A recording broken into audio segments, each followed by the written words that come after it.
Hey everybody, so I wanted to answer today a question that obviously many people asked us before we left Florida, and that we've even been asked now that we have left Florida, of why are we leaving Florida? So the biggest reason about why we left Florida was because God was calling us to. It has been probably about 5 years or so that God has been calling us to the mountains. And obviously for a while there, we had no idea which mountains he was calling us to. We didn't know if it was going to be the Smokies, and we had gone there, or the Rockies, we went there, but we ended up in the Ozarks. And so the biggest reason of why we left Florida is because God was telling us to. He was telling us to get out of there. He was telling us that this place was no longer home. And my husband and I did move from our hometown and everything and everyone we knew. So obviously that's a big step and a big thing. But when you have God putting something like that on your heart, especially for so long, it's something that, at least for us, we have to follow. Like, there's a reason why God called us here. And we're starting to see it come to fruition now. But even outside of that, if God's calling us to do something or be somewhere, then we should be obedient and be listening to him. And it wasn't until 2019 that he even showed us that it was the Ozarks. So it's obviously it took time. So the biggest reason why we left Florida is God told us to. Outside of that, going a little bit more into the personal reasons why we were good with leaving Florida outside of the God thing. Where my husband and I are from, it's a much smaller community in the sense that it's not a big city. But it is definitely rather populated, and there was a huge influx of Northerners after COVID. So it was getting a lot more populated. And to be completely honest, there was just too many people. Florida is crazy crowded. I'm not a beach person anyways, so it's not like I want to stay in Florida for the beaches. But even then, it's just so crowded. It's so populated. People just have a lot of times really bad attitudes, and they're not very nice. Like, it's not exactly a place that I really wanted to live in for the rest of my life. Now, obviously, there are amazing people there. We have amazing friends, amazing family, and we were going to an amazing church, too, back in Florida. But overall, just, it was too populated, too many people, and then there's too many people that were coming into the area that just didn't reflect our values. Outside of that, too, homeschooling, we'll touch on a few other things. Homeschooling. Florida overall is pretty good with homeschooling in the sense that there's not a lot of requirements that you have to do, but there are states like Oklahoma that are much better in the way of homeschooling. And being involved in homeschooling like I was in Florida, I did see and hear about a lot of the struggles that were going on and how pro-homeschool lobbyists were having to work really hard to keep things the way they were. And that there was a constant battle with that. And to be completely honest, all it takes is a change in governor or a change in some sort of public official for that to change. And whether they're Republican or Democrat, if they're not friendly to homeschooling, that's going to be easy to change. So there's that. Also, housing prices and land prices in general were absolutely through the roof. It's completely unattainable to actually live in Florida and own anything substantial. We're talking, in the area we live in, again, we weren't in a big city, we're talking $20,000, $30,000, $40,000, $50,000 an acre that we were seeing, depending on where you wanted to live.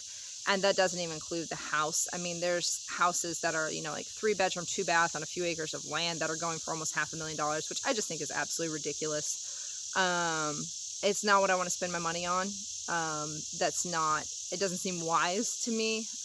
But we ended up being able to buy a house 2 years ago that was definitely a fixer-upper. It was pretty bad. But we were able to sell for 65% more than what we bought it for. So it worked out nicely for us. But it was one of those things where we had no desire to buy anything in Florida. And quite frankly, we couldn't even afford anything in Florida. So there's the homeschooling, there's how politics are just wishy-washy. Really all it does, Florida's a very big swing state. All it takes is, one election to change everything in the state of Florida, or have the ability to change everything in the state of Florida. Also, too, on the more local level, I didn't really like the way things were going politically on the local level. There was just a lot of nastiness going on, which is kind of sad because it is a smaller town. So to see that, it just kind of, rubbed me the wrong way. But there is those social sides, political sides of things. But to be completely honest, the biggest and largest reason that we moved was because of God. God was calling us to the mountains. We listened. We were being obedient, and he blessed us with where we are at now. So that is why we left Florida. Of course, we do miss friends and family and things like that, but we know we're where God has called us to be, and that this is the right place for us to be. So we do not miss being in Florida. At least I don't. I don't miss Florida at all. I miss friends and family. I don't miss Florida as a whole, as a state. And I will say, like I said before, I was born and raised in the town we moved from. I only lived for 4.5 years away from that town when I was in college. And when I was in college, I lived in a bigger city in Florida. So I still went to Florida college too. So Florida, runs through my veins. I was, born and raised Floridian. But it's one of those things where it just, when it no longer feels like home, and that's what started happening, that it just didn't feel like home anymore. Seeing the ranches being sold off and turned into subdivisions, and roads that were once these beautiful, back 2-lane back roads that are now being turned into like 4, 5, 6-lane highways and stuff like that. Just, it wasn't for us anymore, just personally. And then also God was just calling us somewhere else. So that's why we left Florida. The biggest takeaway, though, I want you to get from that, forget the political, social stuff. That's, that was us personally. If God's calling you somewhere other than where you're at, listen to him. There's a reason why he's calling you somewhere. And there were a lot of people, when we spoke to them about us moving out of the state of Florida, that had even said to us, we've been feeling called to the mountains too. Like, that's just something that's really been placed strongly in our heart. But they weren't willing to do it for, whatever reason. And that's totally fine. That's between you and God, basically. But that's just something that I really want people to know, that if God's placing a calling on your heart, if God's placing a need for you to be somewhere else, maybe there's a reason. And maybe there's a reason outside of just specifically you. Maybe there is a larger reason behind it too. And like I said, we felt the call to the mountains about 5 years ago. So if you can remember what things were like politically 5 years ago, obviously it's very different than it is now. So I can't even say that it's, like a politics thing that's going on now, although obviously we're, we have our feelings on that too. But listen to what God is telling you to do. Listen to where he's calling you, and be open to wherever he's calling you, because obviously I never thought I'd live in Oklahoma. I never even traveled to the state of Oklahoma until 2019.